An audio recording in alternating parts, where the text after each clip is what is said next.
And welcome back, rugby fans, to Rugby411. As always, I'm your host. My name is Joshua Shibata, and this is Week 13 preview and pick'ems for MLR season 2023. It is going to be an exciting week of rugby. All teams are playing. There is nobody on bye, so we have 6 games, a full weekend of action. Starts on Friday, so my pick'em pool players, just remember, get your picks in early because we do have one game on Friday, and then the rest sit up between Saturday and Sunday. So let's go through it. I'm going to warn you guys, there's going to be some controversial takes on some of these picks just because of how badly I'm doing in my pick'em pools. I got to turn things around, so I'm going to have to pick some picks that are going to be really for the underdog, but still picks that I feel could possibly turn out. So let's start first at the beginning. Like I said, there is a game on Friday, May 12th, 4 p.m. Pacific Standard Time. All these games you can watch on the Rugby Network. Remember, it's a free app. Download it. You can watch all the games of the 2023 season live and on demand. Definitely worth having a download because, again, guys, it's absolutely free. So Friday, May 12th, 4 p.m. Pacific Standard Time. All the kickoffs are Pacific Standard Time, 4 p.m.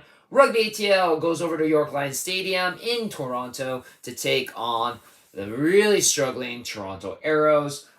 This is the 7th time that these two teams have met. Right now, Rugby ATL is ahead in this series competition, 5-1. This is also the Fire and Ice Cup between Rugby ATL and Toronto, so one of the few Derby Cup competitions that we have now in Major League Rugby. For those who don't know, Derby Cup competitions are basically a competition, usually internationally. Derby, it's between teams that are in the same area. So if you're familiar with like some college football rivalries like USC and UCLA, crosstown rivals, Washington State, Oregon State, and rugby, especially Major League Rugby, doesn't necessarily be in states, though they do have a couple of those competitions.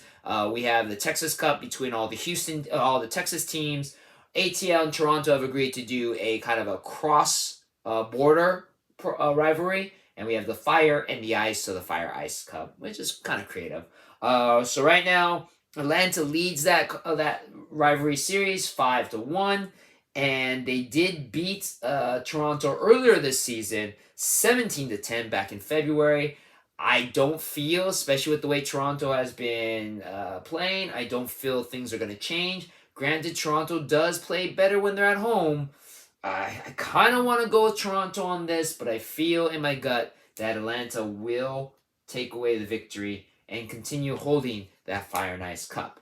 Then we move on to Saturday. We have 2 games. Technically, we have 3, but 2 of the 3 games we're going to go over first. Saturday, May 13th, 3 p.m. Pacific Standard Time. The very hot San Diego Legion going over to the gold mine and take on NOLA Gold. This is the 7th time as well that these two teams have played against each other, and San Diego has dominated against NOLA, 6-0. NOLA has never defeated the San Diego Legion.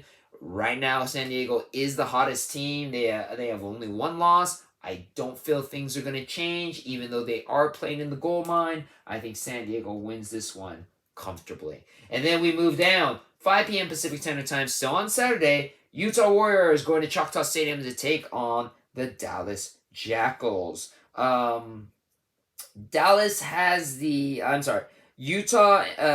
advantage in this series, 3-0. This is going to be the 4th time that these two teams have played each other, 2nd time this season. Utah won the game, but barely, 25-33, and that was at Zion Stadium. You know, I feel Dallas is going to definitely be motivated after their odd game against against DC Old Glory. They didn't play a full game. It was just a half a game. Utah is coming off of a loss against the San Diego Legion. I feel Utah might be in worse shape going into this game because that game with San Diego is very physical. Like I said, Dallas didn't play a full game, only half. They're still staying at home. Utah has to travel. I've always said Dallas is going to win at least 2 games this season. I wasn't expecting it to be this game, but I have a feeling, And because I'm so far behind on points, I really think Dallas is going to walk away with the victory in this game and win their second game of the season. And now let's go over the rest of the games for this weekend. The last game on Saturday. This is going to be our watch-along game. I feel it's the game of the weekend. We have two of the top Western Conference teams going at it. Seattle Seawolves going to SaberCats Stadium in Houston to take on the Houston SaberCats. This is a pretty competitive rivalry on the pitch, but with the numbers, it is kind of lopsided. Seattle has the lead, 7 wins to 2 over the Houston SaberCats. Seattle did beat Houston earlier this season, 24-12. Again, I want to support the fact that Seattle has the edge in this rivalry, but they are traveling to Houston. Houston needs a win. I need a win badly. I'm going to go with Houston with the home pitch advantage to take down the Seattle Seawolves. It's going to be an interesting game. Both teams have been on a bye this weekend, so both are fresh. But Houston staying at home, home pitch advantage is a thing. I'm going with Houston for this win. Hopefully it plays out for me.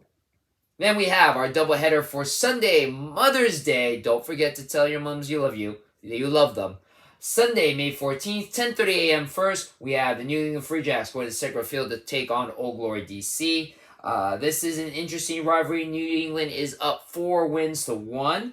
They did play earlier this year. New England walked away with the victory, but barely, back when they played at Veterans Memorial Stadium in Quincy, Massachusetts. 34-31. I feel really good about this. Again, Old Glory was part of that weird game with Dallas where they only played half a game. New England is on a bye, but they're traveling over to DC. DC, I feel, was motivated to try to come up with a victory here. In order to keep them near the top of the Eastern Conference, I'm going with Old Glory DC with the win in this game. And then our last game of the weekend, the reigning, defending MLR champions will go over. The Rugby New York Ironworkers will go over to SeatGeek Stadium in Chicago to take on the Chicago Hounds. First time that these two franchises have played against each other. Again, originally I was going to go with Chicago in this game. But man, New York looked damn impressive. Granted, again, it was against NOLA, which is an inconsistent team, but Chicago has been super, super inconsistent. I'm feeling New York will probably walk away with the win here. And then watch. I've been so adamant about supporting Chicago. Chicago finally pulls out the win here to get their second win in franchise history. But I really do feel New York is turning the page back to being that dominant team to defend their rugby shield. I think they'll pull off the win here in SeatGeek Stadium. So, those are my pick'ems. Again, some of them a little controversial, I know. Let me know what you think about my pick'ems. I have to kind of make up some steam here for my pick'em pools because I've been really, really suffering this season.